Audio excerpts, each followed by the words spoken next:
All right, we're going to welcome you back to the Principals Podcast. Today is January 7th, 2021. We got a new year. On today's podcast, we do have our typical guests of Mr. Bandera and Mr. Hyam, but we also have our athletic director, Mr. Snyder, and we have all of our counselors, Mrs. Tubas, Mr. Hurlbutt, that is, Mrs. Hedrick, who's on the phone, and Mr. Kovach. The purpose of today is to talk to all of our families, our students, all those who are listening about the where our current state and really academically that is, and then athletically as we transition from the second quarter into the third quarter. In a traditional setting, actually, as of August, we would have had a December 18th close of the quarter. But with all of the adjustments to our schedule during this pandemic, we were in remote for a period of time, and we wanted to maximize opportunities for students to meet with staff and all their teachers. And so this week we have been having consecutive white days, which means we have classes every single day, A/B rotation, and we have the same next week.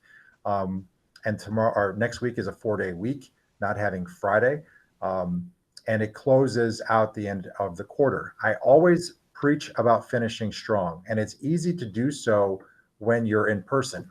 It's not as easy when you're in a pandemic and you don't see kids every day, and kids are starting to fill the lulls of being online, offline, in person, and wearing masks. It's been a long haul for all of us. So I'm bringing the entire 9-unit strong team, as we call them, together to talk about ways that we can encourage our students to check Infinite Campus, see how they're doing, talk with their teachers, and to get through the finish line.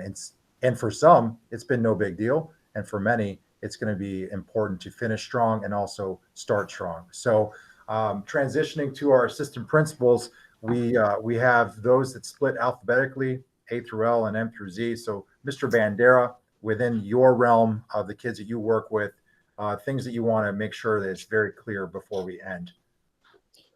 Yeah, so it's exciting to have another quarter end here, actually a full semester end.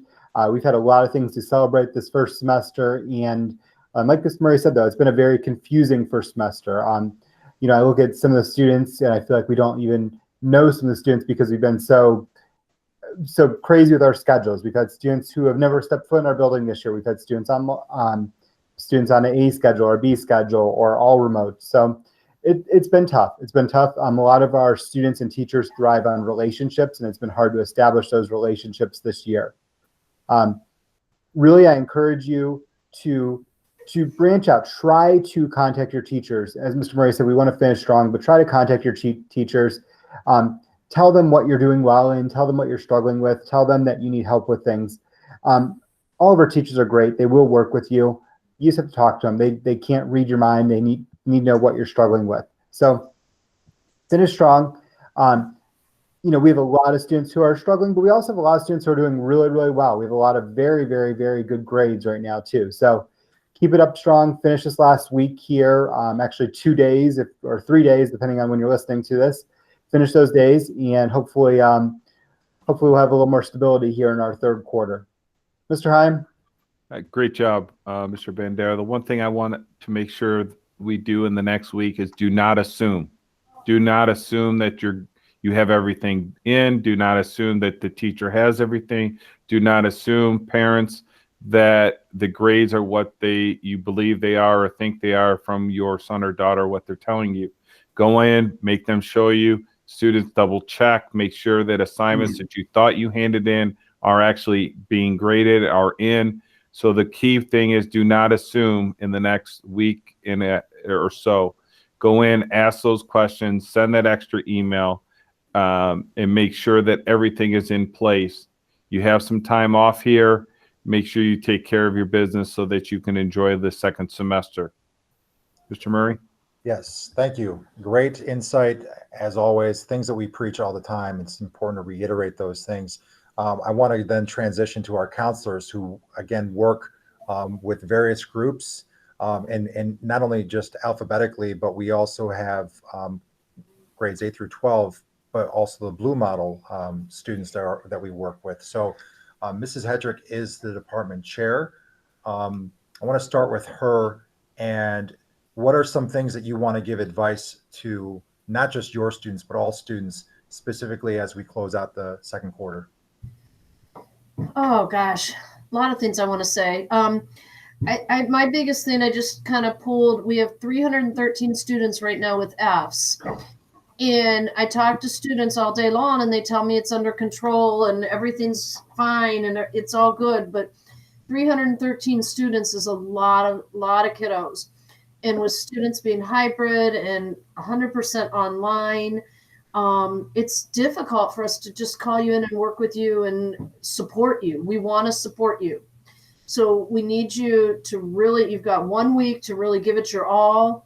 But if you need help, ask for help. Please ask for help. We are here for you. We're here. If you're hybrid and you're at home tomorrow and you're a B kiddo, email us, message us, Google Meet with us. Let us know what you need. We're here to help you out. You are not alone out there with all this crazy hybrid and remote stuff. We are here and we're working with you and we're helping you. So I guess that's my 2 cents worth. That's great 2 cents. Mr. Robot, you work with the beginning of the alphabet. Obviously, you see trends that are very similar to what you have heard. Anything you want to add to that, including any of our Auburn kids or any other specific students that you work with? So I'm just going to kind of honestly touch on a couple points that everybody made. Kind of like Mr. Murray said, finishing strong is key, especially being the end of a semester.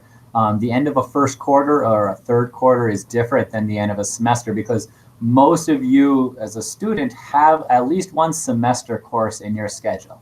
That means that this is the end of that class and you're going to possibly start a new class. And so that's the final grade that's going on your transcript. So finishing strong is important, which kind of leads you to that communication piece. You need to be communicating with your teachers, and you need to kind of be checking your grades and have an understanding of where you're at in those classes. So the end of a semester, again, it's more of a challenge than just the end of a normal quarter. So we do have a week left. We're here to kind of help you, but unfortunately, like Ms. Hetrick said, we can't just call you out of class anytime we want because you're not always in class on the day we need you, or you may be at home. So some of that responsibility comes back to you to kind of reach out to us. We're here to support you, but we got 5 days left in the semester and we need to kind of finish that out properly with these classes. Mr. Kovac, adding to that, today, much like a typical year, we work with families that are transitioning kids into the third quarter from a new building. And so we have those things that are happening on a natural basis. And then you have students that are preparing for college and where they're going. Other things that you want to add to what was already shared with, or other grade levels like 8th grade or seniors, anything you want to say specifically about finishing strong?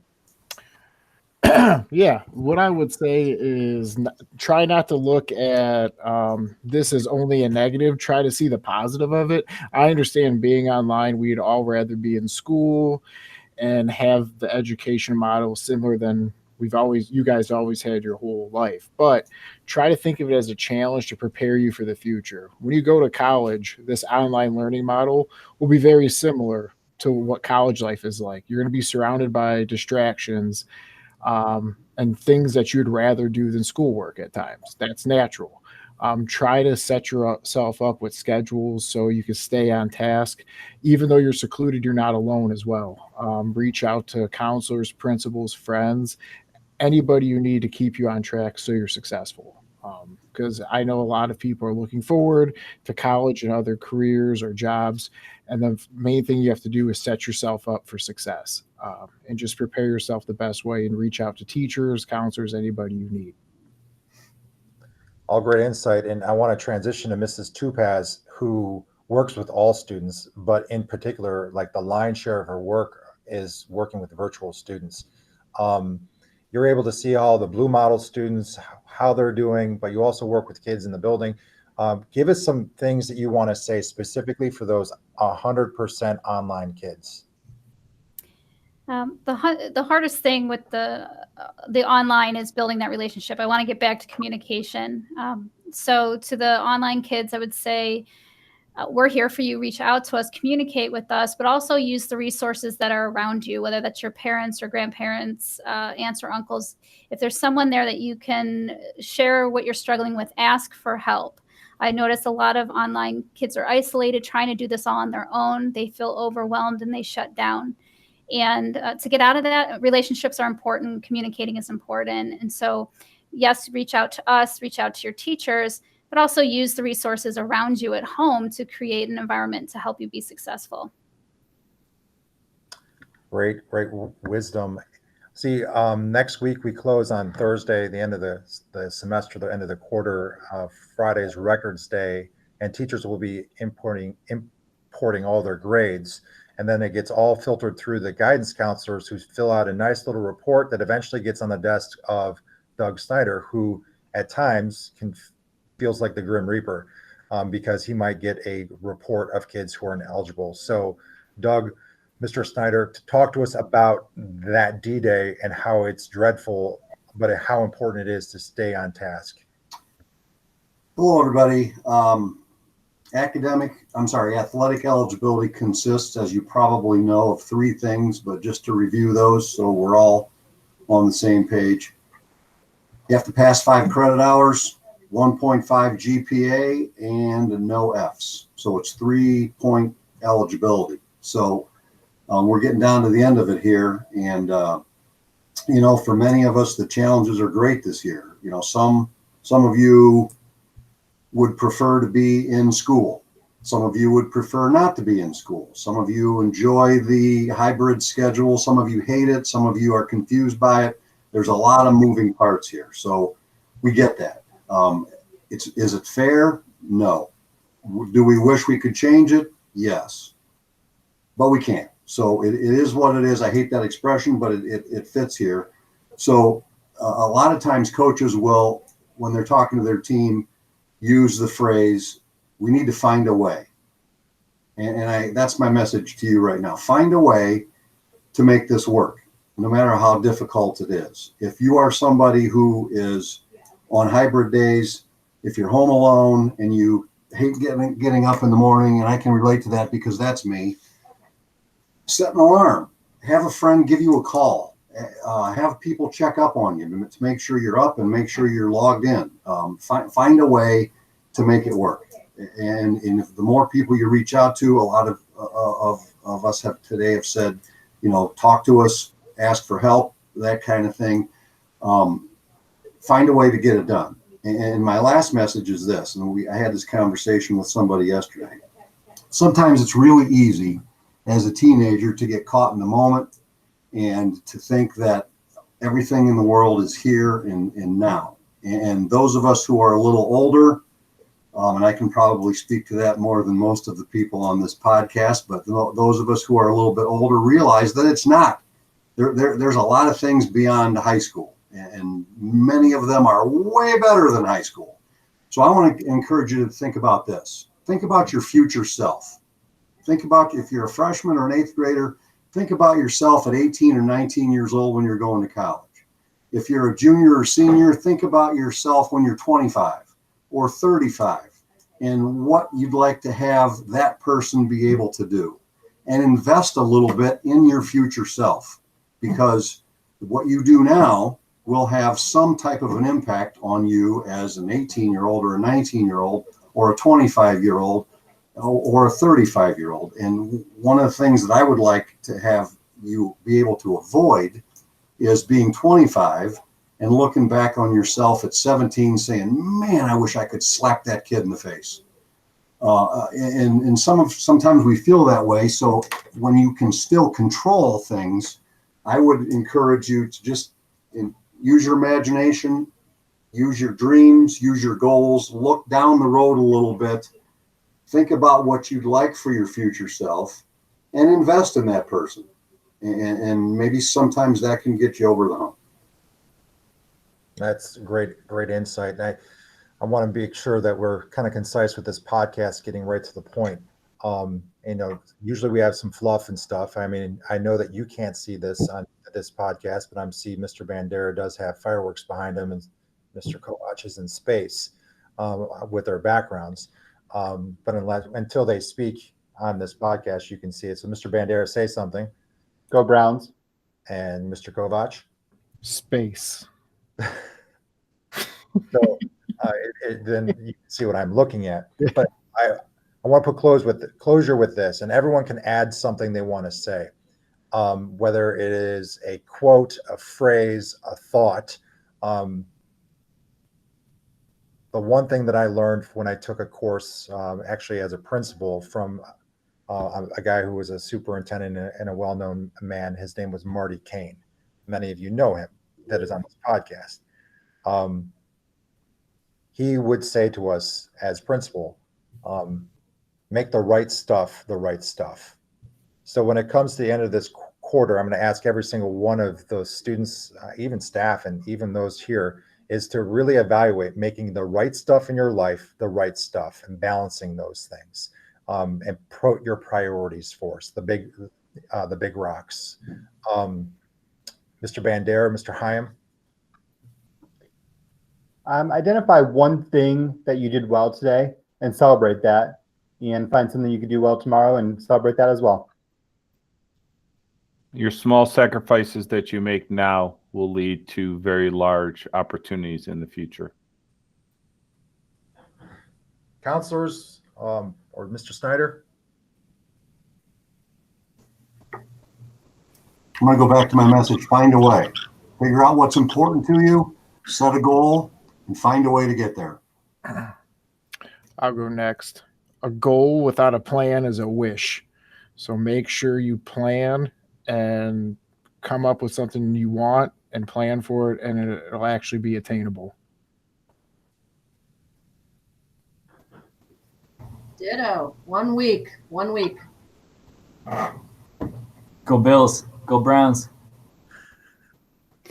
It's too bad. It closes out. Go ahead. Can I say one thing? I'd say be kind to yourself. Don't expect perfection. Don't give up because it's not going perfectly. You just got to keep trying one day at a time and celebrate those small successes. Well, I really appreciate all of you on this podcast. This is our 9-unit strong meeting. I know Mrs. Sprinzel is not here. She is not in the building today. But this is a group that meets every Tuesday. We talk about a lot of things, but we are this is our team that kind of steers a lot of things that go on with our school, along with many staff members. So again, I appreciate all of the things that you 8 do. And also let's really work collaboratively to get these kids across the finish line. That's it for today's podcast, and we will see you again next week.